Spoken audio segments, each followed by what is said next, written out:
O Diretório da Comunicação, ele coloca essa visão da igreja situada num mundo em mudanças. Nada de comodidade no sofá, não. É mundo em mudança. E é uma igreja em saída. Foi interessante, o diretório, né, demorou bastante tempo para ser elaborado, mas ele vem com o cunho justamente do magistério do Papa Francisco, né? Em missão. Vocês vão perceber isso do começo ao final. Então, o pessoal fala, que maravilha, finalmente! Mas a igreja tem uma história de comunicação, então eu vou resgatar um pouquinho esses antecedentes. Nós temos documentos pontifícios sobre comunicação antes do Concílio Ecumênico Vaticano II. Temos poucos, mas temos, desde Pio XI, Pio XII, né? E também dificuldades da igreja compreender a importância da comunicação. Nós temos um grande momento de divisor de águas, que é o Concílio Ecumênico Vaticano II, com o decreto Intermirifica.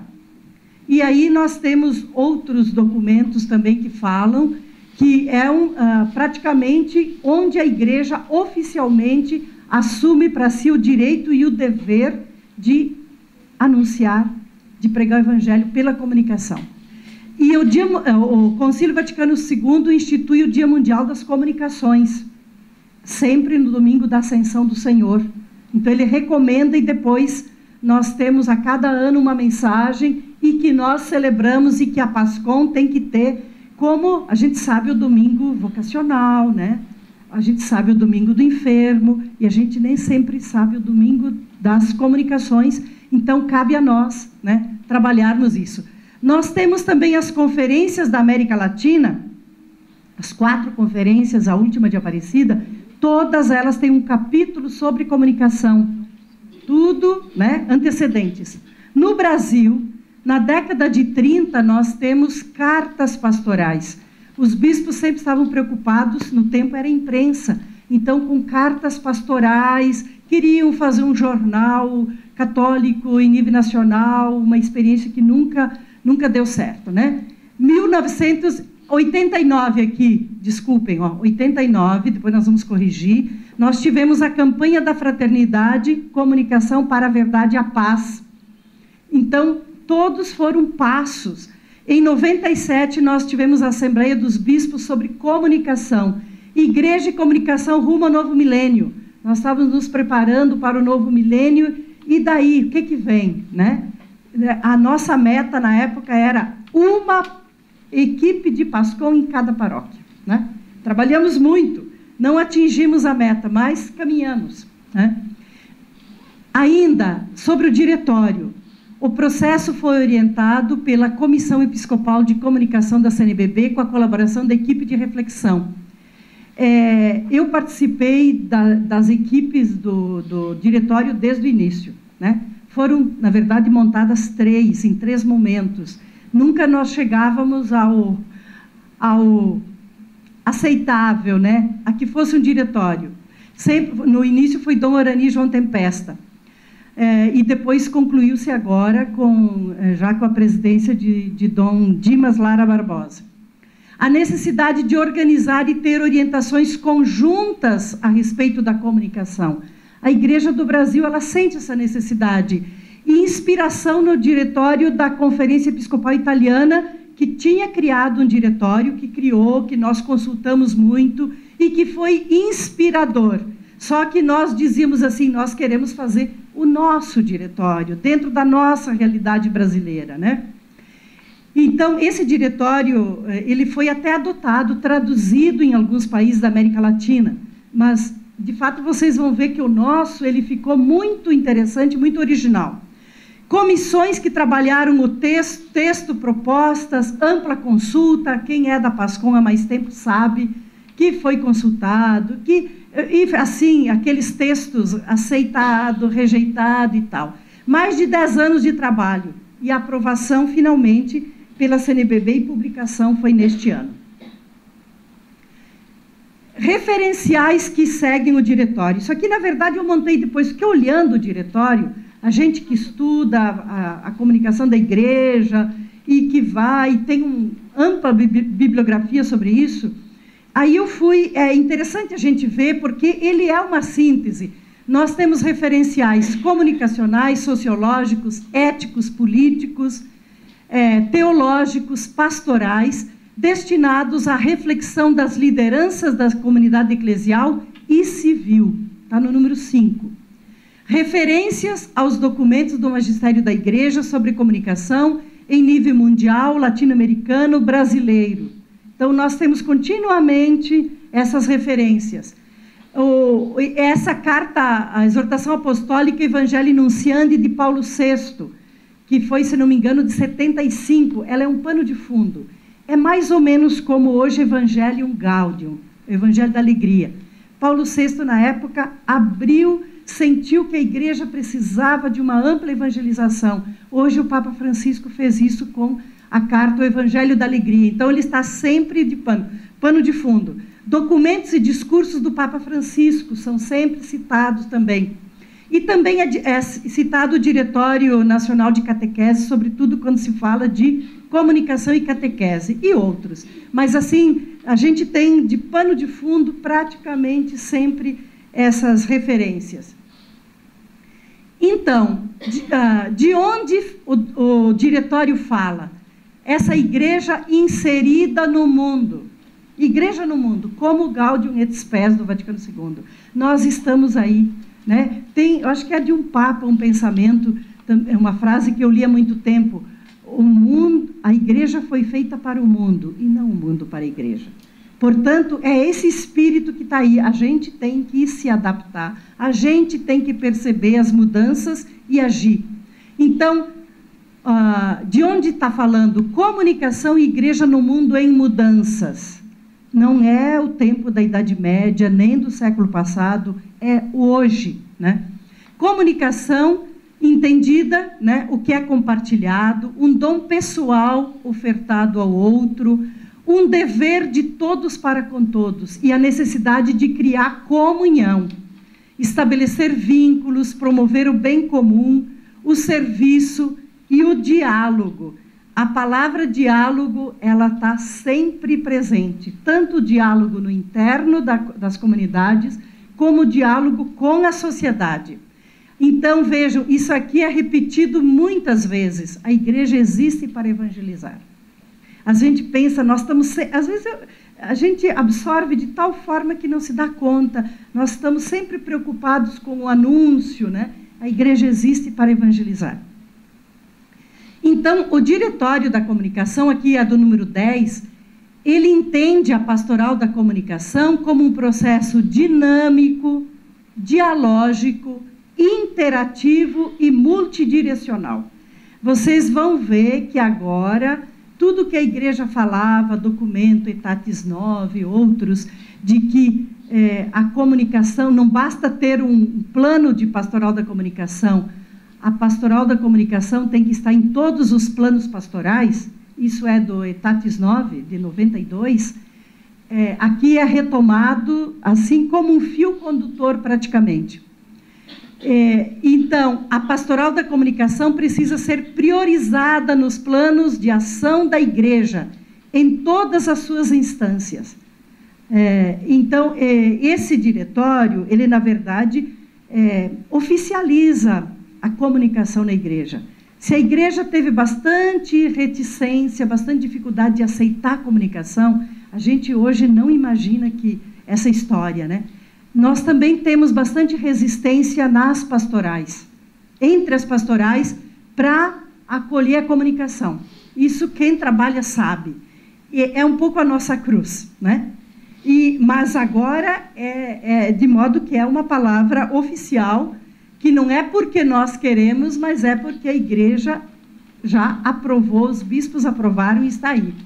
Objetivo, então, do diretório: motivar a igreja a atualizar, a aprofundar os conhecimentos e referências sobre a natureza e importância da comunicação, né? Veja, objetivo atualizar. Nós temos que continuamente nos atualizarmos. aprofundar o diálogo com a sociedade, tendo em vista as mudanças.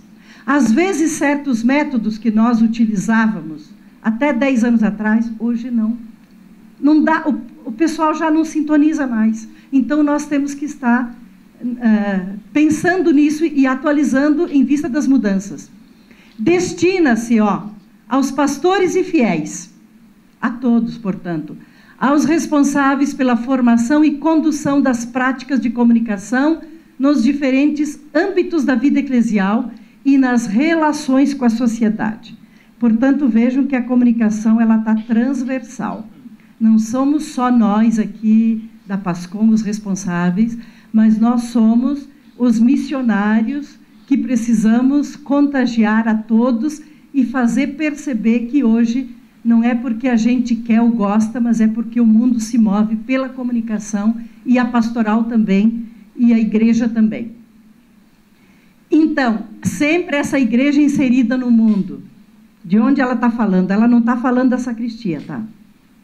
Aqui a gente tem, às vezes, uma tendência de fazer uma comunicação só para dentro, né? Só para nós. Uma coisa que nós gostamos, entendemos, não, ela inserida no mundo. E os contextos são diferentes, naturalmente, e não vamos dizer, nós temos que trabalhar muito a comunicação no interno da igreja, entre as pastorais, mas, sobretudo, em relação à sociedade. Oferece uma visão orgânica dos processos de comunicação e as tecnologias presentes no cotidiano. Lança um olhar sobre a igreja em saída. A gente até... Eu achei estranho quando eu vi essa expressão, em saída. Eu falei, será que está bem traduzido? Né? Mas é isso mesmo, é em saída. Inspira-se para que todas as pessoas e setores, inspira que todas as pessoas e setores ou organismos não fiquem alheios aos planos de comunicação. Portanto, nós temos que envolver a todos e todos os planos. Também o plano do dízimo precisa da comunicação, o plano, a catequese, a saúde, todos, é transversal, né? Então, como ele se estrutura? Ele se estrutura em 10 capítulos. E aí eu fiz uma divisão, porque no dia da nossa reunião, alguém me recomendou, vamos ser bem práticos na apresentação, e a gente tem hoje uma tendência do pragmatismo assustadora, né? O que tem que fazer? Eu quero saber. Ontem eu fui na Bienal do Livro, tinha livrinhos lá. O que é e como se faz? Quer dizer, você quer toda a cartilha pronta, mastigadinha. E o pensar, e o criar, e o construir. Nós não podemos, isso o robô faz. Basta digitar certinho os dados que faz. Agora, pensantes somos nós. E nós temos que ser pessoas pensantes. Porque, escuta, essa fórmula pode não dar certo lá, tem que adaptar. Então, a gente tem que saber pensar e saber fazer, né? Então, eu fiz uma divisão aqui na apresentação dos capítulos. São 10. Os 4 aqui eu coloquei como princípios e critérios. Naturalmente que tem princípios e critérios. Por exemplo, a comunicação e igreja no mundo em mudança são princípios e critérios. Quando eu vou fazer um programa de rádio, quando eu vou escrever um artigo para o jornal, quando eu vou postar alguma coisa na internet. Depois, a teologia da comunicação, o que fundamenta, né, toda uma questão teológica, a ética, e eu coloquei entre os princípios e critérios o protagonismo dos leigos na ação evangelizadora. Isso o documento 59 já falava, né? Tinha um numerinho lá, o protagonismo dos leigos. Eu lembro ainda de Dom Ivo Loscheiter, que era o responsável da área de comunicação, e falava, não, porque os leigos têm que entrar.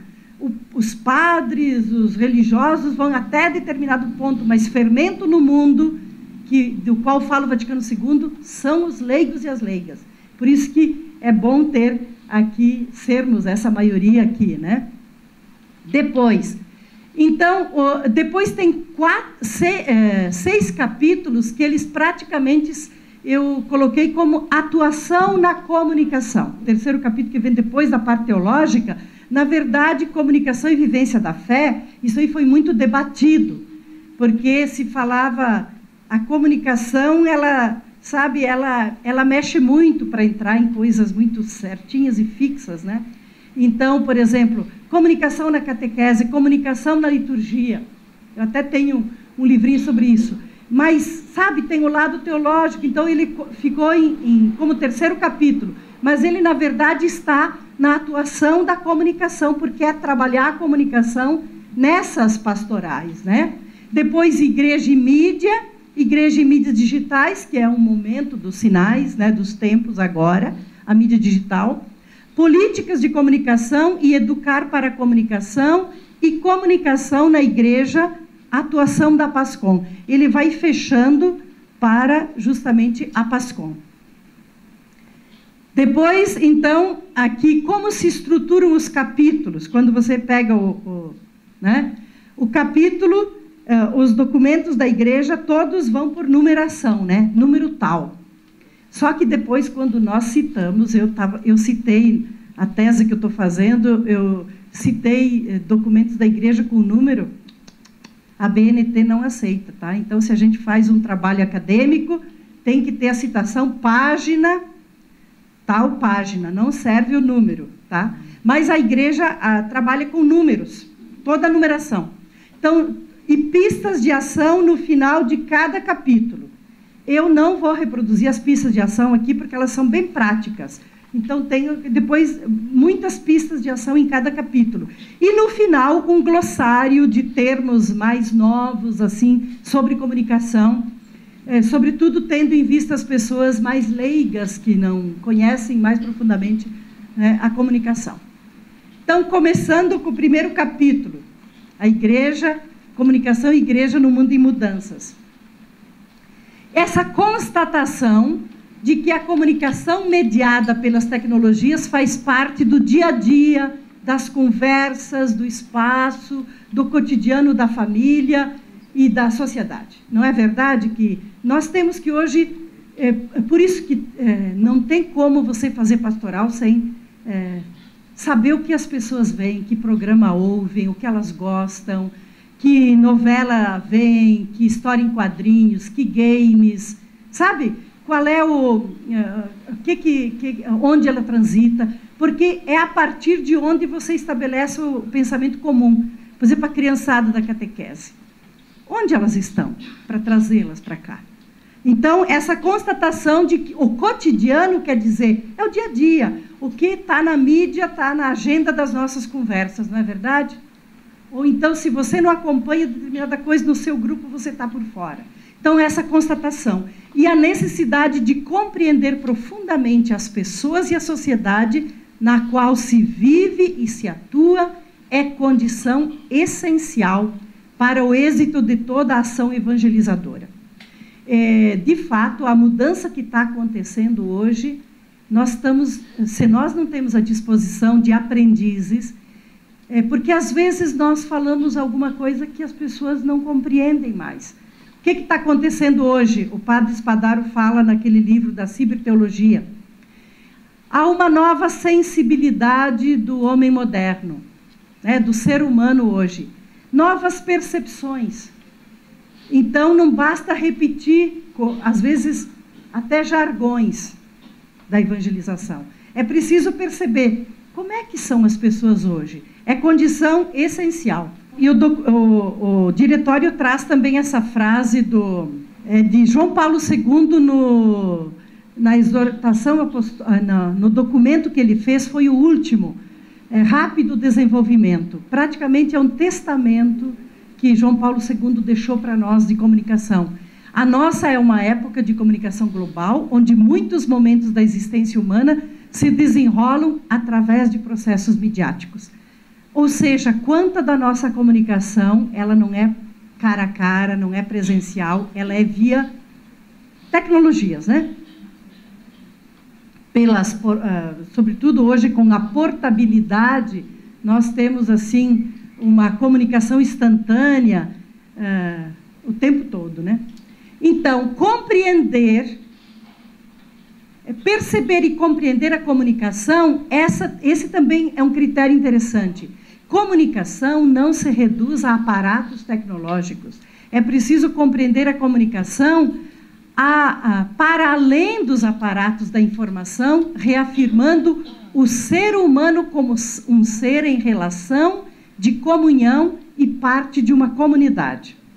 Essa afirmação ela vem justamente contra, ampliando uma visão. Tem pessoas, a comunicação pensa em tecnologias, ou então em meios, ou não tem, hoje a máquina praticamente pode ser centro, né?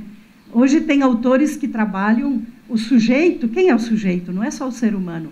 Hoje, a gente não conversa com a máquina? Outro dia uma pessoa disse, conversa com a máquina, conversa com ela. Então, se eu converso com ela, ela também é um sujeito de alguma forma. Tem já essas visões. Ou a natureza, você conversa com uma flor, e de alguma forma também eu converso. Só que o sujeito capaz de interagir, de transformar, nós entendemos que é o ser humano, e isso é um eixo no diretório da comunicação. E também a questão da comunidade, porque hoje o isolamento é uma tentação bastante grande, né? Então, nós temos muito essa questão da comunhão e também da comunidade.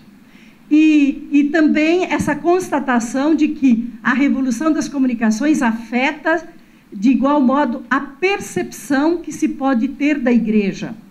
Então, qual é a percepção que as pessoas têm da igreja, ou que nós temos? Tudo isso tem consequências para pastorais importantes. Esse fenômeno impulsiona a igreja a fazer uma espécie de revisão pastoral e cultural.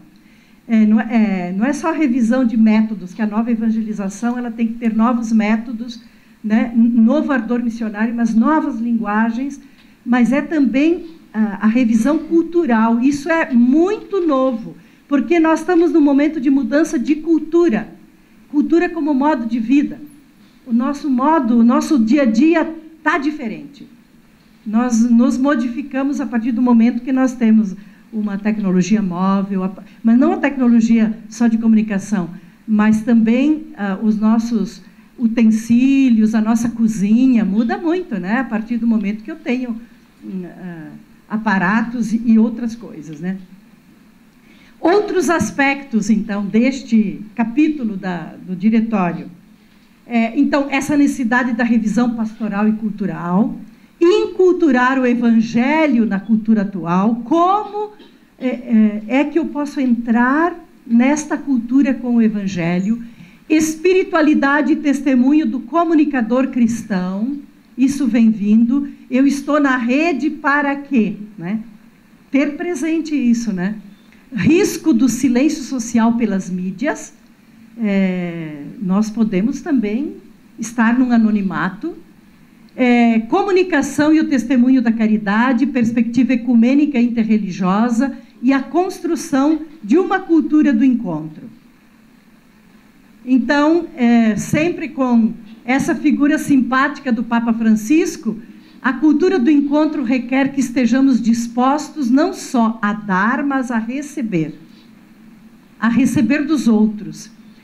Nós temos muito isso, nós é que evangelizamos. Eu tenho que evangelizar, mas o evangelizar requer a escuta da realidade, né? Eu também tenho que receber das pessoas, não só dar. Então, isso nos chama a atenção ali. Pois o capítulo 2 é da teologia da comunicação, que começa justamente com o princípio de Deus Criador, que contou com o ser humano no início, mas que continua contando conosco hoje. É uma ideia muito bonita que merece ser estudada e meditada. Que a obra da criação não está terminada. Ela continua em nós hoje, quando nós criamos e colocamos também as tecnologias a serviço do bem, né? Como Adão e Eva, né? Como foi na criação com Adão e Eva, hoje continua. Esse pensamento vem de Gaudium et Spes e é muito interessante, né? Na criação do homem e da mulher e de todos os seres, Deus revelou-se autor e comunicador da vida na sua expressão mais ampla e profunda. A comunicação, então, também é colocada como dom e como responsabilidade. Na verdade, a comunicação é um dom e é uma responsabilidade. Nós ganhamos. a Trindade, a Santíssima Trindade, então, como comunidade comunicadora.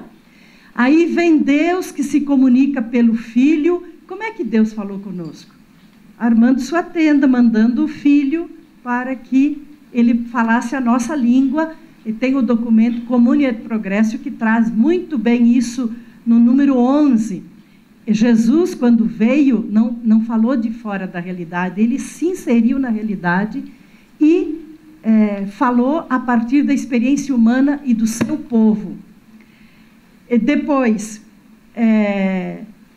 então, por isso que ele se torna modelo de comunicação, Jesus, o comunicador do Pai, e a natureza relacional da comunicação, a gente fala comunicação como processo relacional, traz-se o texto do Evangelho da videira. Eu sou a videira, vós os ramos. Então, essa questão é interessante, usada na comunicação, porque ela é bem também a ideia da rede, né? É uma rede, uma videira não deixa de ser uma rede, cheia de nozinhos, né? Que vão dando. Depois, o sopro do Espírito como novidade da comunicação. É o Espírito Santo que sempre vai dando essa novidade e inspirando. E, em seguida, a igreja, mistério de comunhão e comunicação, né? Então, no número, sempre eu fui colocando, sempre que possível, o número, a comunhão da qual a igreja vive e atualiza-se mediante processos que implicam o serviço, o diálogo, o anúncio, o testemunho e a comunhão. Esses eixos que a gente tem nos planos de pastoral. E então coloca também, é muito bonito, os sacramentos, a comunicação dos sacramentos. De fato, a igreja, ela tem uma comunicação simbólica de símbolos, de gestos, de ritualidade muito, muito profunda. A espiritualidade do comunicador cristão, o comunicador e sua experiência mística e criativa, e o aspecto da beleza e a comunicação. Houve uma ampliação do sentido da comunicação. Eu lembro nas nossas discussões, o grupo que trabalhou a teologia da comunicação se preocupou, o que está no número 60. Em todas as expressões da arte também. O comunicador é um artista da palavra, a partir também daquela carta de João Paulo II para os artistas, acho que vocês conhecem, né? Então, se ampliou bastante, nós não podemos fechar nos meios nem nas formas, mas abrir para todas as formas de comunicação. Então, o comunicador é um artista da palavra. Vejam a inclusão aqui da comunicação. Um artista da palavra, da imagem, do som, da dança, do teatro, do design, da criação artística em seu sentido maior. Toda a comunicação na fé é fruto da inspiração de sua natureza, e sua natureza está enraizada no dom criativo do Espírito Criador que permeava desde o início a obra da criação. Veja essa mística que perpassa toda a criação. Por isso que nós não podemos ser robôs repetitivos, né? Você, a cada momento, vai criando o teatro, vai envolvendo as pessoas. Então, todas as expressões, pensá-las, eu estou continuando a obra criadora de Deus. É maravilhoso isso.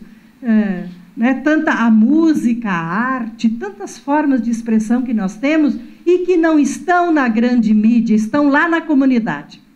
E isso é para a gente valorizar também o que nós temos no nosso local, né? É aquela coisa da comunicação, pensar globalmente e agir localmente, porque nós temos toda uma raiz que não pode ser perdida local.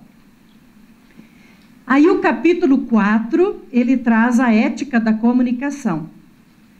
O que é ético, o que não é ético. Então, acho que esse número 104, ele traz uma definição, um critério muito interessante de ética, que ética é diferente de moral, né? Ética na comunicação consiste em saber se os avanços tecnológicos estão contribuindo para o desenvolvimento humano autêntico e ajudando os indivíduos e os povos a corresponder à verdade do seu destino transcendente. É profundo isso. Ah, não, agora tem essa outra novidade. Dá para fazer isso, dá para fazer aquilo. E aí entram muitas questões, né? O que as tecnologias, não só de comunicação, por exemplo, a bioética, tantas outras. Dá para fazer isso, mas é ético fazer isso. Dá para fazer tal coisa até no nosso programa de rádio, dá para eu simular com o Photoshop um monte de coisas, mas isso é ético? Isso corresponde? É a grande pergunta, né? É por isso que, às vezes, nós na igreja sofremos muito em comunicação. Não é o que dá sucesso só que nós temos que fazer. Nós temos que seguir. Quer dizer, a comunicação na igreja, ela precisa seguir os princípios que a igreja prega, senão a nossa palavra fica vazia, né? Então, essa definição de ética, ela é muito clara e muito... Outros aspectos aí, porque não vamos a todos os detalhes, né? Ambiência comunicativa e ética.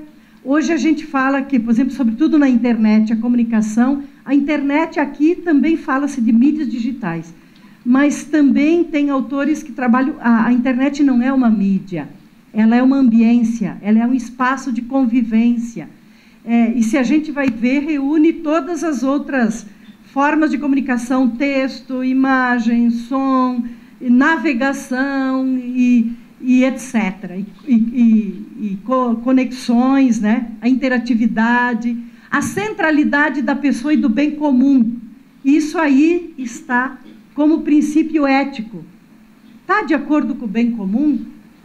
Ah, não, isso aí, né? Importante que seja bom para mim, ou aquilo que eu posso. Compromisso ético comunitário. Comunicação a serviço dos direitos humanos também. É muito... A ética no Evangelho fundamenta-se na caridade transformadora da comunicação de Jesus. De fato, o nosso parâmetro é sempre a comunicação de Jesus. Como ele fez, como ele agiu, como ele se portou. E aí nós vamos para o protagonismo dos leigos, no capítulo 5, na comunicação evangelizadora. Aqui, então, o diretório fala que a igreja reconhece a inestimável contribuição dos leigos que anunciam a boa nova de Jesus Cristo. E essa vocação vem do batismo, para todos nós.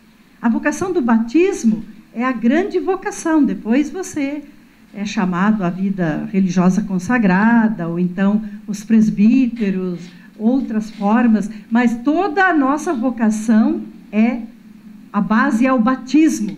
Aí que nós pertencemos à comunidade e o diálogo com a sociedade. Então, a questão do leigo me faz lembrar muitas vezes, não sei se vocês ouviram falar do padre Alberto Antoniazzi, um teólogo que assessorou muito tempo a CNBB, ele hoje é falecido, ele morava em Belo Horizonte, e ele falava já há bastante tempo, acho que 20 anos atrás, da clericalização dos leigos, né? Que muito leigo, ele quer o presbitério, né? Às vezes os leigos eles estão mais a serviço dentro da igreja do que no mundo. É mais desafiador estar no mundo, né? Enfrentar, ser testemunha lá no trabalho, num ambiente hostil. Eu vejo isso com professores universitários também, que às vezes conversam. É difícil você preservar valores, ou só porque você tem respeito ao seu aluno, o aluno gosta de você, já cria dificuldades, ciumeiros, uma série de coisas. Mas a importância de ser testemunho no mundo, de ser fermento. Ou então, uma vez, Dom Odilo, né, fez essa constatação aqui na Arquidiocese, que tinha muito mais ministros da Eucaristia do que pessoas que se colocassem a serviço para outras pastorais de fronteira, né? É claro que nós temos que compreender uma série de coisas e de limitações, mas eu acho que hoje nós temos que cada vez mais nos preparar para estar na sociedade, dando testemunho, às vezes sem dizer nada, mas com os nossos atos, né? Na universidade, no trabalho, onde você está, no ônibus, no metrô, né? Na rádio, na televisão, enfim. E aquele princípio não precisa falar de Deus o dia inteiro, mas cristamente de todas as coisas. Acho que esse é um princípio também que está muito na linha de fundo desse diretório, né? Essa ação no mundo, é na família, é no trabalho, é no dia a dia, onde eu estou. Realidades que constituem a ordem temporal, dita a ordem temporal. A família, a cultura, a política, a economia, a política, nós vamos chegar lá nas políticas de comunicação. É um espaço que você fala, mas é o lugar dos leigos, por isso que há certas restrições até aos presbíteros, religiosos, porque entende-se que é o lugar do leigo. Evangelizar na cultura da comunicação. Como a missão própria dos leigos se realiza no mundo, a igreja lhes confia essa missão. E aqui cito o documento de Aparecida, diz que é necessário que o leigo seja levado em consideração com espírito de comunhão e participação. E quando não somos levados em consideração, eu acho que a gente também pode ser propositivo, né? Tem muito leigo que às vezes, o padre não deixa, ou então não tem lugar, mas a gente tem que ir com boas propostas e também ajudar o clero. Grande parte não teve formação para a comunicação, viveu em outros tempos. Nós percebemos, isso é uma questão geracional, não é para chamar ninguém de velho, não. Mas a partir de dos 20 anos para cá, ou dos 15 para cá, se você não se atualizou em determinadas coisas, você já tem dificuldade de conversar, né? E mesmo assim, sabendo que as gerações, né? E isso interfere na pastoral, isso interfere. Então, veja, é preciso ter esse espírito aberto. Às vezes a gente não sabe fazer tudo, mas pode se fazer, ajudar, né? Então, essa questão. A importância da formação. É outra tônica a formação. Processo de formação e sensibilização dos leigos para o exercício da comunicação. Naturalmente, todos estamos aqui para compartilhar saberes, para aprender e para pensar. Até esse encontro de hoje, ele é bem assim, ele vai ser bastante construído. Nós temos algumas falas, mas a parte principal é o trabalho dos grupos mesmo. Os jovens, como sujeitos ativos, de fato, o jovem, né, é bom que tem bastante juventude, vocês têm muito a que se inserir, colaborar e ajudar a caminhar. Ser protagonistas também. A família e sua formação. Então, os documentos da igreja recomendam muito a formação, que a família, que os pais acompanhem, mesmo aquele que fala da internet. Aliás, os documentos da igreja, todos eles têm o aspecto da formação, né? Então, às vezes, os pais não têm conhecimento mínimo da internet, deste mundo das mudanças. Então, deixa fazer.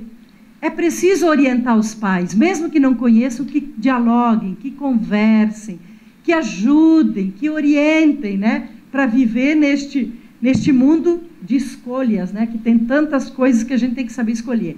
E a comunicação nas comunidades também. E depois a comunicação a serviço dos pobres.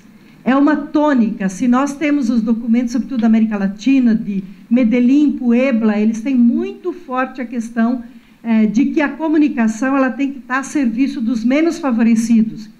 E aqui também o diretório traz, é preciso ter ouvido atento aos clamores e às reivindicações dos pobres, assumindo um compromisso de escuta, de diálogo e comunhão com os mais necessitados. Nós sabemos que há muitas formas de pobreza, como tem as diretrizes da CNBB. Naturalmente que há pobreza material, há também a pobreza, a carência espiritual, a solidão, o serviço da evangelização, sem dúvida é o serviço da caridade. Nós estamos, como dizia Alberione, fazer o serviço da verdade na caridade. Ajudar as pessoas a pensarem, pessoas que estão ali no cotidiano, também eu entendo que é um serviço aos pobres. Ajudar, assim, as pessoas mais carentes, mais necessitadas. Então, nós não temos que nos fechar na pobreza social. Ela existe, está aí, precisa ser abordada. Mas como que eu abordo? Ajudando a pessoa a ser sujeito do seu processo. a formação, a capacitação em que a pessoa, ela, diga, sou capaz, posso fazer, posso ser, melhorar, isso é promoção humana e social. Nós podemos ter, naturalmente, dar o pão, dar o peixe, mas ensinar a pescar, né? Eu acho que a cidadania passa por aí e a questão toda do sujeito. Eu estou estudando muito, além de trabalhar em formação há muito tempo, estou estudando e vejo que a formação é por onde a pessoa ela pode fazer frente às dificuldades que ela encontra, a partir do momento que ela se capacita. Então, essa questão da gente ver que tipo de pobreza, às vezes são os idosos que tem na comunidade, que são uma forma de pobreza e que nós precisamos ajudar também a ter em vista, né?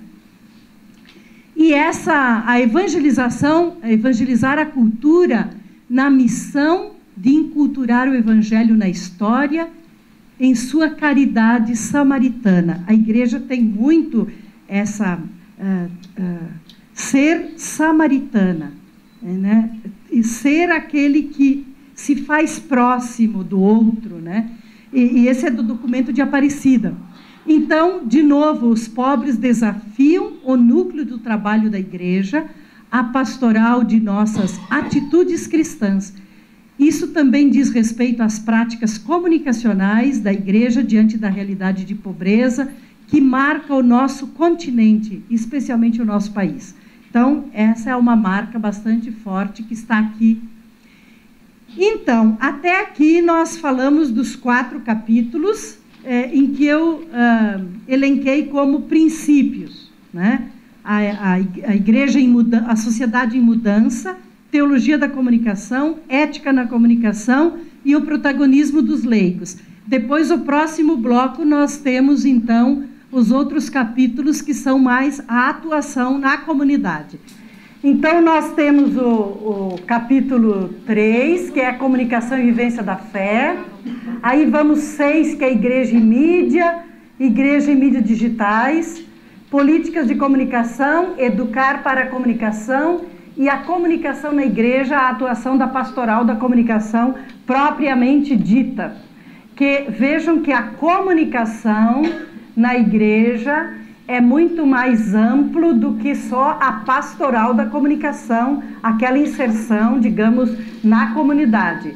É esse relacionamento com o mundo, com a sociedade, em que não só nós, agentes, mas cristãos, católicos, pessoas de outros grupos, às vezes nem tão inseridos, mas também estão, comunicação da igreja. Se eu tenho, por exemplo, hoje, eu produzi muito tempo programas de rádio e sempre tinha preocupação, não tanto com rádios católicas, mas com aquele agente de pastoral que tinha 5 minutos na sua emissora e que lá não tinha ninguém falando de igreja e de religião, né? Então, essa questão, nós temos uma capilarização de presença muito grande na sociedade, né, que às vezes a gente mesmo não avalia. Então, a comunicação e vivência da fé diz respeito justamente a esses aspectos de trabalhar a comunicação dentro da igreja. Aqui cita, sobretudo, catequese e liturgia, porque são momentos, digamos, em que nós temos a educação da fé e o nosso momento celebrativo, que hoje precisa de ter muito cuidado.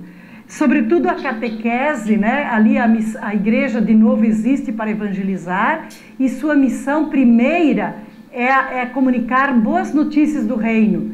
Isso implica uma pastoral em contínuo estado de missão. Isso também é algo assim que tem que impregnar a nossa mente, o nosso coração, as nossas entranhas. Nós estamos em permanente estado de missão, com novo ardor, novos métodos e novas expressões. Então, essa nova evangelização que a igreja fala, é preciso ter novo ardor, novos métodos, novas linguagens. E então, assim, como nós aqui da família Paulina, nós temos um fundador que foi visionário da comunicação na igreja, que é o bem-aventurado Tiago Berioni, né? Então, ele em 1926 escreveu que a igreja precisava de uma nova e ampla evangelização que exatamente passaria pelas comunicações, né? Hoje a gente entende, não é só pelos meios de comunicação, mas pelas formas e modos de comunicar, né? Então isso aqui traz, e vejam, pensar processos comunicacionais. Então aqui, a catequese, veja, nós temos catequese de crianças, catequese de adultos, catequeses, tantas, nós temos a preparação à Eucaristia, nós temos preparação da crisma, enfim, tudo é catequese, né? Então, o que recomenda que essa catequese, ela tenha essa dimensão dialógica e participativa, que as pessoas possam participar, que elas possam contribuir. A questão das linguagens, que eu acho que é o que é mais desafiador hoje. Qual é a linguagem que a catequista ou catequista usa, né? Como traduzir o ensinamento, a doutrina em palavras simples da criança entender hoje. Tem uma historinha que é uma dessas mensagens que a criança foi com a avó, né? Muitas crianças são educadas na fé pela avó, né? Não é nem pelos pais. Então foi com a avó na missa e percebeu que a cada momento, cada coisa que se dizia, o povo dizia amém. E aí a criança falou assim: vó, amém é como enter? Quer dizer, eu acabei alguma coisa, eu dou enter, acabei a linha, eu dou enter. Então, para a gente pensar, né? Qual é o universo das pessoas hoje? O que está no nosso imaginário, na nossa cabeça? E eu já falei para várias pessoas e teólogos também, eu acho que a gente começa a educar na fé muito cedo, muito tarde. Porque a família nem sempre é mais o berço da fé. Em muitos, nem sempre é mais o berço da fé. Aí você demora só para ir para a catequese com 6, 7 anos, na terceira série. É muito tarde. Quantas horas de mídia essa criança já tem? De games, de mídias sociais. E o que ela vê lá? Sem contar outras, às vezes televisão, filmes. Quantas horas a pessoa já tem? Como é que está a cabecinha quando vai para a catequese e dizer Deus, Pai, Criador do céu e da terra, e daí, né? Deus é bom? Então, atitudes comunicativas dos catequistas. Aqui também é todo um trabalho de educação continuada. Essa palavra educação continuada que nós temos para os planos curriculares, hoje precisa voltar para a fé, né? É educação continuada, nós nunca estamos formados. Como não estamos nunca formados na academia, nunca estamos formados no aprendizado da fé.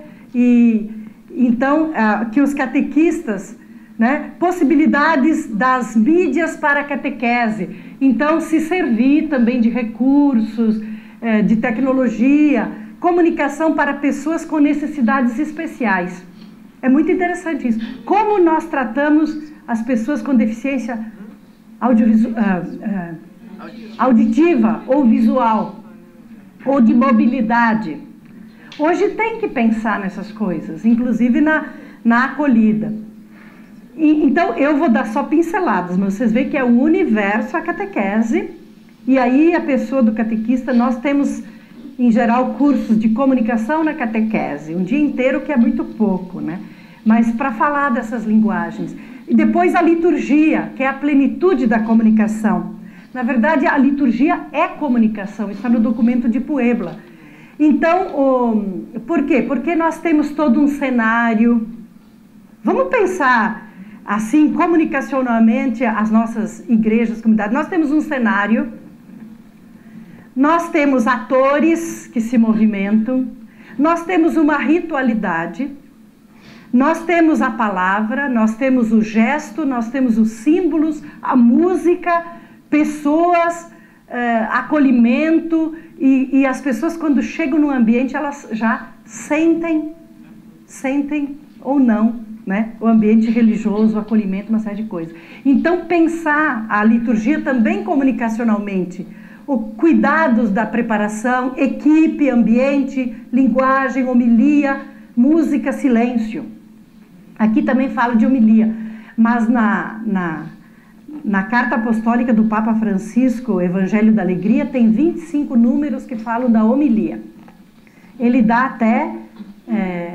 até dá exemplos de como fazer uma homilia bem feita, né? É o momento da palavra, né? Comunicação ao longo do ano litúrgico, transmissão de celebrações litúrgicas. Uma grande preocupação do diretório, dos bispos, são as transmissões. Não é a missa em si, mas a forma como são transmitidas e, às vezes, lideranças religiosas que não seguem minimamente o rito religioso, né? Então tem que seguir algumas normas litúrgicas, sabendo que também tem a linguagem da comunicação, mas não podemos abrir mão de determinadas coisas em vista só da linguagem. Então isso aí é uma recomendação. Outra coisa, o diretório ele não é normativo. O pessoal queria uma coisa muito normativa. Não é normativo. Tem que ser. Não, são princípios de orientação. Uma vez no encontro de missas de TV que a gente teve da CNBB, discutindo o pessoal de liturgia, diretores de televisões também católicas, e foram feitas muitas críticas a algumas missas. Então eu lembro de um diretor de TV que falou: nós cedemos o espaço para a missa. Agora, a direção, há uma direção artística, mas a direção religiosa tem que ser da liderança da igreja. Aí o diretor da emissora não pode se responsabilizar se o padre não fez determinadas coisas de acordo com a orientação da igreja. Aí a autoridade é bispo mesmo, né? Mas esses cuidados a gente precisa ter. E também, assim, transmissão pelo rádio, não é só ligar. Eu não gosto muito da palavra transmissão. E não é só ligar, conectar um botão e... Não, eu tenho que ter uma mediação, dizer para quem está lá em casa o que está acontecendo aqui, senão fica buraco, né? Ajudar as pessoas a usar a mesma linguagem. Então tem todo um cuidado. E outros cuidados, discrição e dignidade. Tá? Então, aspectos bem rápidos desse comunicação e vivência da fé. É colocada a catequese e a liturgia. Eu, como já disse antes, tem outros aspectos. Acho que a comunicação em todas as pastorais, ela precisa estar presente. É claro que ali são momentos em que nós estamos lá na igreja e se a comunicação não é bem feita, né? Ou transmitimos, como fica, né? Como fica também a imagem da igreja e da comunidade. Depois o capítulo 6, Igreja e a Mídia. Então, aqui, de fato, vai falar da cultura da mídia, da presença em mídias católicas e também não católicas, né? Por exemplo, eu tenho um espaço, a rádio da cidade, eu tenho lá patrocinadores para missa, às vezes tem que ter patrocínio, ou então para Ave Maria, ou então o espaço é doado. Então, como é também essa presença na internet, nem se fala, porque é um espaço livre que eu posso estar usando tranquilamente, por enquanto. A cultura da mídia exerce uma influência cada vez mais direta sobre as pessoas e suas relações. O compromisso da igreja no mundo da mídia, tão plural de opiniões e posições, não se esgota no discernimento e na formação. Quer dizer, nós temos que ter bastante discernimento, cuidado e presença, mesmo em aspectos, digamos, que são ecléticos, né? Depois, diante do poder da mídia, de influenciar a opinião pública, a igreja percebe, por um lado, a urgência de dotar-se, de ter os seus próprios veículos, e, por outro lado, a necessidade de ter o diálogo com os meios de comunicação não católicos. Naturalmente, a Igreja Católica, a partir da primeira concessão no Brasil, em 1931, né? Nós temos a primeira rádio católica em 31, que é a Excelsior de Salvador. Até hoje, nós temos mais de 230 rádios, entre a AM, FM, ondas curtas, tropicais, né? E 8 televisões, e sem contar tantos outros meios de comunicação. Então, ter meios próprios que seguem ali a questão das leis de radiodifusão, mas também a presença em outros veículos de comunicação. E ali traz a questão da comunicação popular e alternativa, que hoje a comunicação popular e alternativa ela passa muito pela internet, não é? Não é mais só aquela rádio comunitária de corneta que eu fiz muito, assessorei muito, ajudei a criar. Quando eu fiz jornalismo, nós criávamos no Morro, lá no Rio de Janeiro, criamos no Chapéu Mangueira uma rádio de cornetas, igual aquele alto-falante da igreja, né? Mas a rádio assim da comunidade. Quer dizer, hoje nós não podemos mais pensar dessa forma, mas pensar a alternativa, tem o povo como seu sujeito. Então, essa questão do sujeito, eu acho que em todos os meios nós temos que ter a pessoa como sujeito. Eu trabalhei muito com comunicação também alternativa, comunitária, aqui em São Paulo, no Rio de Janeiro, em Belo Horizonte, mas assim, onde nós estivermos, temos que trabalhar com essas categorias da pessoa ser sujeito e de tratar o nosso ouvinte, o nosso interlocutor, como alguém que também tem alguma coisa a dizer e abrir canal para que ele diga. Então, sim, eu faço uma comunicação alternativa ao sistema. Às vezes, alternativo a quê que eu trabalho? Acho que a igreja ela é um sistema alternativo. Por mais que em algumas coisas acaba compactuando, assumindo atitudes assim dos meios de massa da grande mídia. É uma comunicação transformadora que visa mudar as estruturas e o povo ser seu protagonista. Então essa questão da mudança das estruturas é um discurso muito forte, sobretudo nos anos da ditadura militar, também até 80, 90. Hoje a gente tem muito mais, talvez, o diálogo. Queremos mudar sim as estruturas, mas mudar talvez os processos e saber dialogar com os diferentes. Hoje esse é o desafio, né? Às vezes não conseguimos mudar o macro relato. Na pós-modernidade nós vamos fazendo pequenas mudanças de pequenos micro relatos, né? Então, aspectos aqui também, a presença dos católicos em diversas mídias.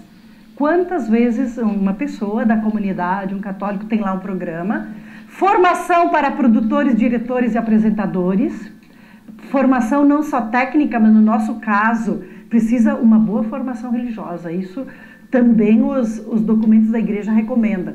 Presença da igreja em meios não confessionais. Eu acho que é muito maior a presença da igreja em meios não confessionais do que nos seus próprios meios, né? E é muito importante isso. Às vezes, quando a gente tem meios próprios, a gente acaba se acomodando.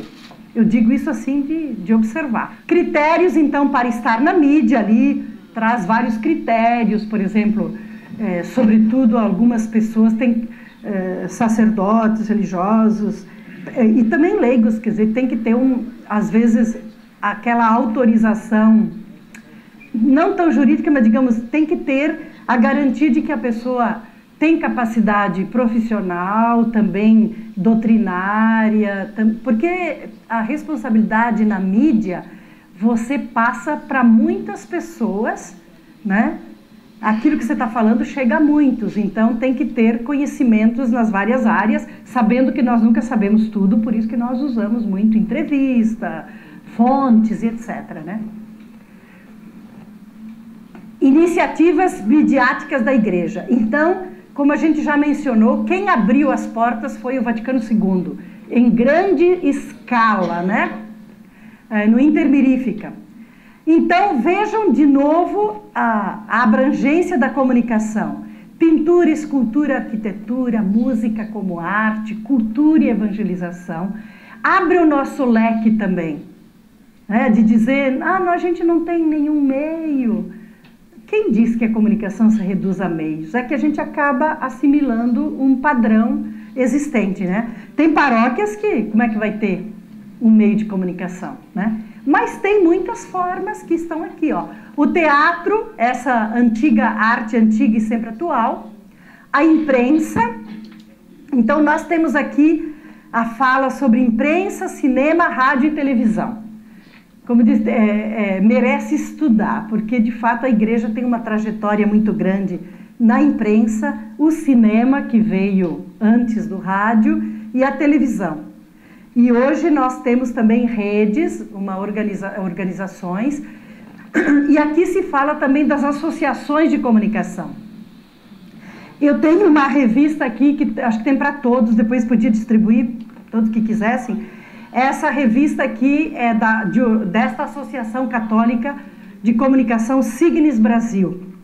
No passado, desde 1928, a Igreja criou associações para a imprensa, para jornalistas, mas presenças na mídia, de cinema e vídeo, e depois de rádio e televisão.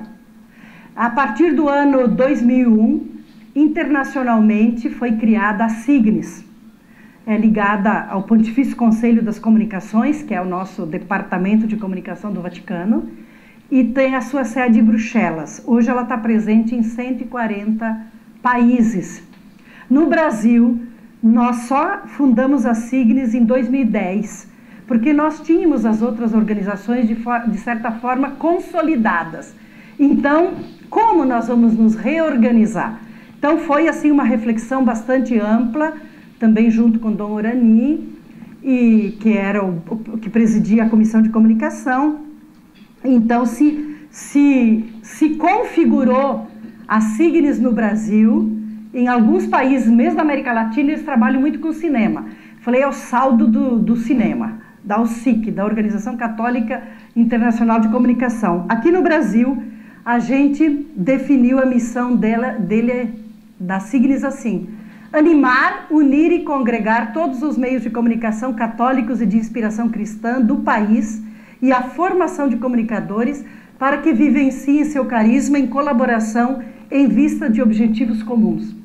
Então, como nós trabalhamos? Projetos conjuntos, muitos projetos conjuntos. Então, em 2010, eu terminava a minha gestão na Rede Católica de Rádio. E acabei sendo eleita para a Signes Brasil. Estou no segundo mandato. É uma diretoria, tem estatuto, vocês podem entrar no site, verificar. E também por essa revista, que aqui tem uma reportagem sobre o Congresso Internacional que foi realizado este ano. Então, nós temos um trabalho colaborativo com a Rede Católica de Rádio. Tem essa revista, tem o portal de conteúdo e site, e eventos e projetos conjuntos. O mais novo que vocês vão poder acompanhar é o debate com os presidenciáveis no dia 16 de setembro, gerado a partir da TV Aparecida. Todas as televisões católicas vão transmitir, todas as rádios, sites. Quem tiver site e quisesse pegar sinal, também podem pegar. Vai tanto pelo A12 como pelo da Signes, da Rede Católica de Rádio e outros que queiram. Os presidenciáveis vão transmitir nos seus sites, nos seus blogs.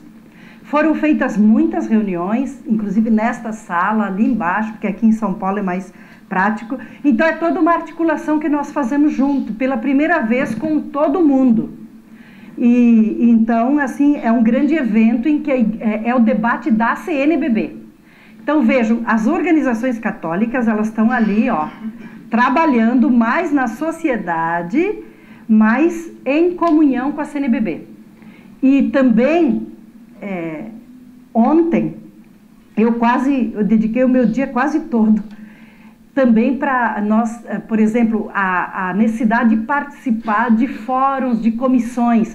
Não sei se vocês sabem, o Dom Orani presidiu a Comissão de Comunicação do Senado, no segundo mandato já, por 2 anos.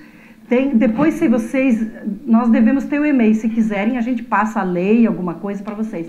E então a CNBB agora vai ter mudança de comissão, e a sociedade civil pode indicar. Então a CNBB vai indicar alguém pela sociedade civil, e pediram para a Signes Brasil indicar alguém em nome de meios de comunicação. Então nós vamos indicar uma pessoa de televisão e uma de rádio, para ver se nós entramos também ali para fazer parte.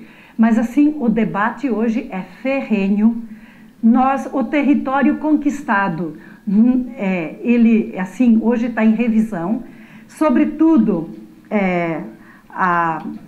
essa comissão de democratização a partir do Fórum de Comunicação, a comissão de democratização que tem lá no Senado, presidido pela Luísa Erundina, está aí com a lei da democratização. Ela não vem em vantagem para os concessionários, sobretudo a Igreja Católica, que é concessionária dentro do seu espaço cidadão, ela é concessionária de rádio e televisão.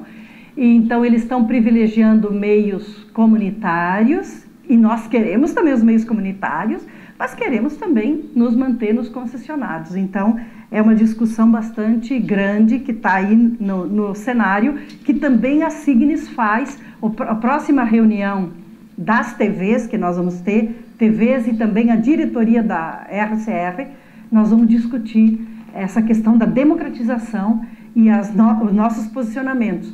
Então, o grupo, sobretudo a Intervoz, está recolhendo já assinaturas. Essa democratização já foi realizada no Equador, também na Argentina, mas em cada país ela tem uma configuração. Então, é um dos temas assim que a gente está. Outros, nós fizemos muitos eventos, assim, por exemplo, as transmissões. Quando tem grandes eventos, as transmissões elas são feitas por um canal, distribui para todos.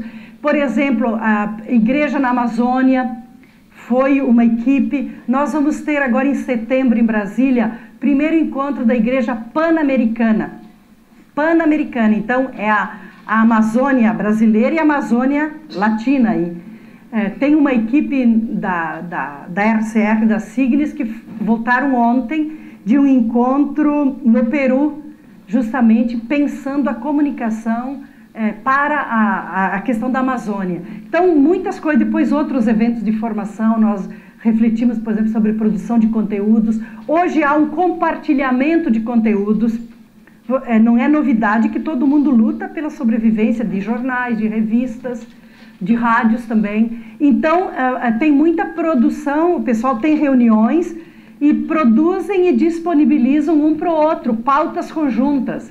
Então, está criando um espírito bem fraterno e de compartilhar, justamente, e de mútua ajuda dentro da situação. Então, as organizações católicas, elas estão ali, nesse sentido, são grupos, congregações religiosas, dioceses, comunidade de vida, né, grupos que têm que se organizar, digamos, entre aspas, empresarialmente. Não dá para você ser amador, porque as leis estão ali e tudo, né? Mas que comungam com as mesmas propostas. Então, é bom a gente ter bem presente isso. Depois dá para distribuir a revista para todo mundo, tá? Então, passando agora, igreja e mídias digitais, que eu disse... na verdade, as mídias digitais, a gente fala, é uma nova ambiência, não é tanto meio, né? São as redes, né? A necessidade da presença no ambiente digital, né? Para que seja lugar de testemunho e de anúncio. Quem acompanhou as mensagens do Dia Mundial das Comunicações, o Papa Bento XVI fez 5 sobre as redes sociais. Nós tivemos a primeira do Papa Francisco. Então, também falando do encontro e dessa necessidade. Então, ali, porque, sobretudo no Brasil, nós somos um país que adere muito à novidade. E mesmo os pesquisadores dizem que nós usamos muito a internet para brincadeira, para lazer, para brincar, para passar tempo e, às vezes, para fazer, né, as gracinhas que eu posso fazer presencialmente. Não pensamos muito na cidadania, né? Às vezes, em ser propositivo para boas causas. Então, eu acho que a PASCOM nós temos que fazer isso, nós que temos, né, não precisamos ser sisudos, né, com alegria, até com humor, com essa linguagem, mas termos presente isso, né. O nosso grupo agora, a equipe aqui que fez o laboratório de internet em julho, no curso de julho, fizeram está até na rede, sobre ciberativismo, né? Vocês podem acessar, é um trabalho assim... as novas tecnologias, então, que permitem que as pessoas se encontrem, além das fronteiras do espaço e do tempo. Claro, eu coloco alguma coisa ali, todo mundo, né? Eu penso, não, mas o nosso site é da paróquia. Sim, é da paróquia, mas em qualquer lugar do mundo em que é possível acessar, eu posso acessar, né? Então tem que pensar nessa dimensão. A rede digital pode ser um lugar rico de humanidade. E a questão da conexão e da interatividade, né? A interativa, a rádio interativa aqui de Tupã, né? As redes digitais contribuem para favorecer formas de diálogo e debate e podem reforçar laços de unidade entre as pessoas. Podem, né? Podem. E também essa questão das redes sociais no sentido colaborativo. A questão da colaboração, da interatividade, muda um pouco. Agora só eu estou falando, né? O polo do emissor aqui por conta até da filmagem do pouco tempo. Mas o ideal é a parte da tarde vai ser super interativa, né? Então, muda os nossos métodos pastorais também, né? Da gente ter esse espaço, pede a revisão dos métodos pastorais em vista da mudança do processo da comunicação. E também, essa imagem eu achei super curiosa, por isso que eu coloquei aqui, peguei de outra pessoa. Possibilidades pastorais na cultura digital. É importante que a presença cristã se caracterize primeiramente pela escuta. Olha que escuta, hein, que vai para o alto-falante. É contraditório, né? Super contraditório. Atenta, sensível e crítica das eternas questões do homem. Então, é isso que o Papa insiste. Buscar quais são as perguntas na internet. E não dar tantas respostas há perguntas que as pessoas não fazem. Essa é uma questão de fundo que a gente tem que aprender. O que as pessoas estão precisando saber? Por isso que tem que fazer pesquisa nas paróquias, né? E aonde quer que seja. Não ter medo de dizer, não gosto desse tipo de coisa aí. Muda. Tem que mudar. E às vezes tem que mudar a pessoa, do comunicador também. E teria que mudar a catequista e mudar, né? Mudar o padre também, né? Mas assim... Ou seja, por isso que esse documento, logo nós vamos falar de redes, pede conversão pastoral. Hoje nós somos do agrada, não agrada, depois tem que ir mais a fundo, né? Mas é assim, uma sociedade super epidérmica, né? Gostou? Tem que gostar, aquela coisa, tem que conquistar o público nos primeiros minutos, né? Então, mas tem que adotar alguns critérios, porque essa é a cultura presente na sociedade hoje, né? Não dá mais para ser monocórdicos, né? Então, os cristãos são chamados a participar das relações sociais digitais, prontos a ouvir as experiências humanas em diversas situações, culturas e tradições. Por isso que nos sites, quem pode, por exemplo, responder a questões das pessoas nos sites é super interessante, né? Capítulo 8, políticas de comunicação.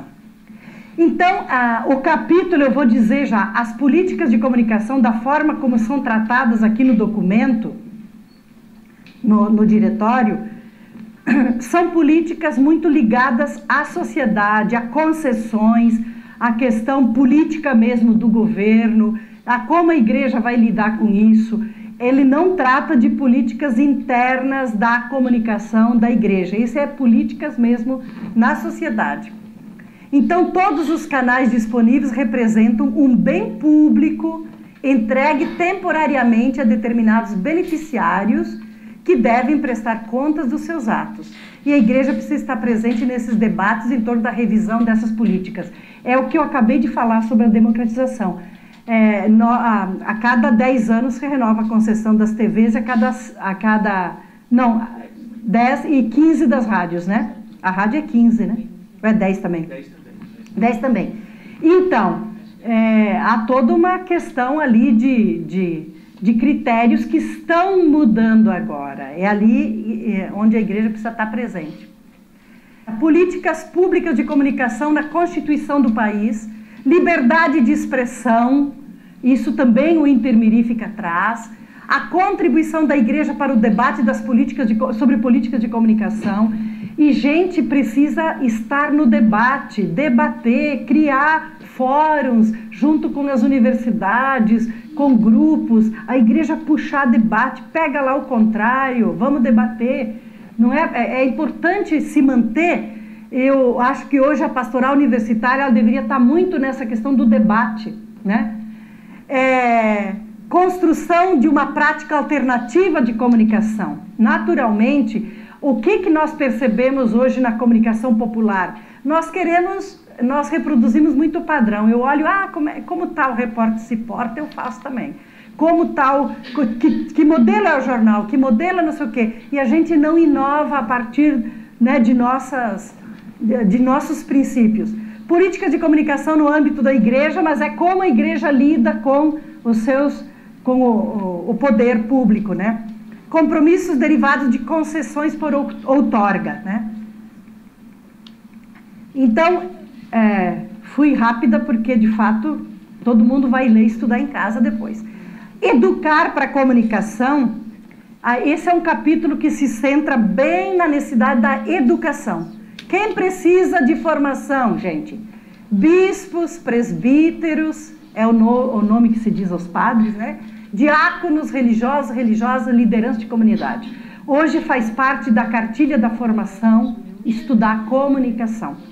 Não dá para dizer, se eu entendo muito, eu posso ter lindíssimos conteúdos, mas se eu não sei passar para as pessoas, numa linguagem que elas compreendem, né? Fica difícil, né? Fica no mesmo. Então, essa formação deve propiciar entendimento, tem um errinho ali, dos fundamentos que orientam as relações de comunicação na sociedade e no interior da comunidade eclesial. Então, é sempre essa formação, não precisamos fazer formação bem dentro, mas olhar para fora. É igual o Papa João XXIII falou, vamos abrir a janela, deixar entrar o ar puro e olhar o que tem lá fora e estar a serviço da sociedade. Facilite a implementação de políticas de ação no campo da comunicação nos diferentes níveis da prática evangelizadora. Naturalmente que políticas e estratégias também se confundem um pouco, né? De que essa formação nos ajude também a orientar sobre os meios de comunicação. Depois, a educação para a comunicação, então ela tem como metas, aí 3, promover a formação para processos de diálogo e relacionamento, portanto, a igreja não entende a comunicação autoritária, de cima para baixo, mas dialógica e participativa. Favorecer procedimentos de análise crítica frente aos meios de comunicação. Isso precisa muito. É preciso ver o que está acontecendo, mas que modelo de sociedade, que modelo de família tem aí, que modelo de relacionamento, trabalhar continuamente a crítica, o espírito crítico. Não quer dizer, vamos fazer jejum de televisão. Hoje, estar fora, nós temos que ter coragem de estar no mundo sem ser do mundo, né? Essa é a nossa exigência. Oferecer formação para adequado uso e recursos da informação a serviço. Claro, eu tenho que saber produzir, eu tenho que saber fazer, se eu tenho um programa, fazer bem feito, se eu escrevo um texto que seja coerente, que tenha algo novo, que as pessoas queiram ler. E depois os âmbitos, para você ver como é multidirecional, como disse no começo. Pega tudo, a família, a escola, a comunidade, a política, o campo profissional, a pastoral, a recepção. Então, nós tivemos muito trabalho de leitura crítica da comunicação, mas isso não acabou, isso tem que ser uma atitude permanente, né? De quem produz nunca vê da mesma forma. A alfabetização digital, que é também justamente o letramento, né? É uma das linhas. Na educomunicação, que é uma outra linha, aqui diz alguma coisa de educomunicação, mas a educomunicação, no caso, que ela é aplicada tanto na pastoral, na escola como na pastoral, ela diz respeito, ela engloba todos os valores cidadãos também, né? O compromisso, o diálogo, os valores de cidadania, não apenas aprender a lidar com a mídia. Mas é interessante, os âmbitos, o diretório ele vai colocando cada âmbito também um pouquinho mais, desdobrando cada um. Então, o último aqui diz propriamente a pastoral da comunicação. Então, aí coloca quem articula a pastoral da comunicação. A Comissão Episcopal Pastoral para a Comunicação. A igreja no Brasil tinha antes setor de comunicação. A partir do ano passado, hoje é uma comissão. De modo que é outro status, também dentro da CNBB e também dentro da igreja. E, então é essa comissão que articula em nível nacional, pelos regionais. Nós, Estado de São Paulo, somos Regional Sul 1. A irmã Celeste, inclusive, coordena aqui o Regional Sul 1. Cada estado, cada regional tem sua coordenação. Depois, diocese, paróquia, ali vai, né? Então, deu para perceber que nós temos a comunicação da igreja é muito mais ampla que a pastoral da comunicação, que está debaixo, né, dessa comissão. Eixos da PASCOM: formação, articulação, produção, espiritualidade. Então, são os eixos que depois cada grupo pode estudar, né? Então, a articulação também diz respeito, por exemplo, nós não podemos pensar sem articulação mídia-comunidade. Ah, não, eu sou da PASCOM, a rádio está lá, a PASCOM, às vezes acontece isso com rádio católica. A PASCOM não tem espaço na rádio, tá? Não, tem que trabalhar junto. Claro que a rádio, ela tem a sua programação, ela tem o seu plano, ela tem o seu grupo, mas articular-se, estar juntos, né? Isso que é muito importante, é a espiritualidade. As atribuições dos comunicadores na igreja, então, quais são as atribuições? Aqui é justamente o que compete ao bispo, ao padre, aos consagrados e aos leigos e leigas, tá? A organização, aquilo que eu já disse, âmbito nacional, regional, diocesano, paroquial, comunitário, vicariatos, por exemplo, aqui em São Paulo há um vicariato da comunicação. Em outros há uma assessoria de imprensa. Dioceses maiores criam vicariatos, que é tipo um setor, né, com mais poder, assessorias de imprensa, equipes de reflexão, e recomenda muito o planejamento, que então tem que ser feito. Às vezes a gente trabalha curso só com planejamento, né? Então tem que ser planejado, tudo tem que ser planejado. E o número 10, então, diz assim: cabe às dioceses e paróquias, assim como as diferentes pastorais, movimentos, mídias católicas, apropriarem-se desse diretório, estudá-lo em cada um dos seus capítulos, confrontando com a realidade local, né? Então, naturalmente que isso aqui é para o Brasil, né? E nós estamos inseridos, e cada um na sua realidade. Então, aí, depois que eu terminei, eu pensei, ou vocês podem acrescentar, isso aqui é inconcluso. Quais são os eixos que nós percebemos nessa fala, né, toda nos documentos? Então, sempre essa pano de fundo: a igreja existe para evangelizar, ela está em estado de missão, ir ao encontro dos afastados, dos que praticam menos, dos que têm outras posições. Então, eu percebi alguns eixos: a necessidade da formação, a comunicação como processo, o diálogo, tanto no interno como com a sociedade, a centralidade da pessoa, a necessidade de organização e políticas. E aqui eu coloquei uma frase do Papa Francisco,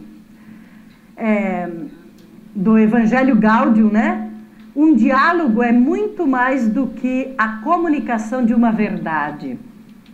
Realiza-se pelo prazer de falar e pelo bem concreto que se comunica através das palavras entre aqueles que se amam. É um bem que não consiste em coisas, mas nas próprias pessoas que mutuamente se dão no diálogo. Muito profundo, né? Eu dialogo, falo com o outro por prazer de ouvir, e o diálogo é sempre uma troca, como a comunicação deveria ser sempre uma troca, né, para ela acontecer.